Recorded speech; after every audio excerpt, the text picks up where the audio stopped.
আচ্ছা বেশ, এবার খেয়ে বলো তো আজকের এই লোটে মাছের রেসিপিটা কেমন হয়েছে। চটজলদি বলে ফেলো তো। গরম গরম ভাতের সঙ্গে আজকে তোমার জন্য এত কষ্ট করে এই রেসিপিটা বানিয়েছি ভালোবেসে, তাহলে তুমি যদি না খাও তাহলে কেমন লাগে বলো তো। আচ্ছা চটজলদি তাড়াতাড়ি খেয়ে নাও। আমি তাহলে আসি, টাটা।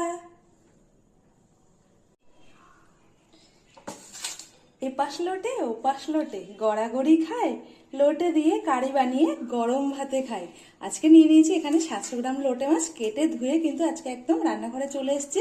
আর মাছগুলো কিন্তু খুবই সুন্দর আর একদম সাদা, লোটে মাছটা কিন্তু কালো না। আর এই লোটে মাছটা আজকে কারি করব, গোটা লোটে কারি করলে মানে আস্ত রাখলে কিন্তু ভালো হতো। এটা আমার সুবিধার্থের জন্য আমি মাছটাকে কেটে নিয়েছি। এবার কি কি মশলা নিয়েছি আজকে দেখিয়ে দেবো। মশলা নিয়েছি এখানে কিন্তু 2 চামচ সাদা তিল, এখানে নিয়েছি 1.5 চামচ সাদা সর্ষে, 1.5 চামচ কালো সর্ষে, একটা টমেটো কিছু, আর নিয়েছি 5টা থেকে 6টা পাকা লঙ্কা, হাফ ইঞ্চি আদা, আর এখানে 10টা থেকে 12টার কিন্তু রসুনের কোয়া নিয়েছি। সমস্ত মশলাকে একবারে পেস্ট করে নেবো, পেস্ট করে রান্নাঘরে ফিরে আসবো। সমস্ত মশলা কিন্তু রেডি করে নিয়ে চলে এসেছি। লঙ্কা কিন্তু এদিকে আলাদা পেস্ট করে নিয়েছি, এদিকে সাদা তিল, সাদা সর্ষে, কালো সর্ষে একবারে পেস্ট করে নিয়েছি, এখানে আদা রসুন একবারে নিয়ে নিয়েছি, এখানে নিয়েছি 6টা কুচনো পেঁয়াজ, এখানে নিয়েছি ধনেপাতা। এবার আজকে লোটে মাছটা একদম অন্যরকমভাবে একটা করবো, তার জন্য প্রথমে একটা নিয়ে নেব বাটি, বাটির মধ্যে নিয়ে নেব এখানে 6 চামচ ময়দা নিয়ে নিয়েছি। আপনারা এখানে বেসনও ব্যবহার করতে পারেন ময়দার পরিবর্তে।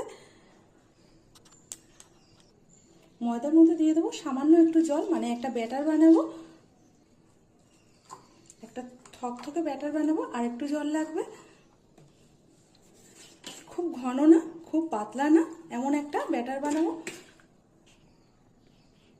ব্যাটারের মধ্যে দিয়ে দেবো সামান্য একটু নুন, দিয়ে খুব ভালো করে ময়দার যে ব্যাটারটা সেটা খুব ভালো করে ফাটিয়ে নেব। দেখুন আপনারা দেখেই বুঝতে পারছেন, খুব পাতলাও না আবার কিন্তু খুব একদম ঘনও না।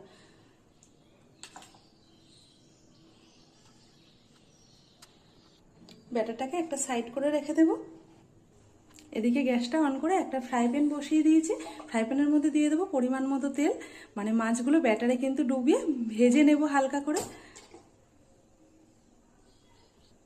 তেলটাকে কিন্তু খুব ভালো করে একদম গরম করে নেব, যত সময় তেল দিয়ে ধোয়া না উঠবে তত সময় পর্যন্ত তেলটাকে গরম করে নেব।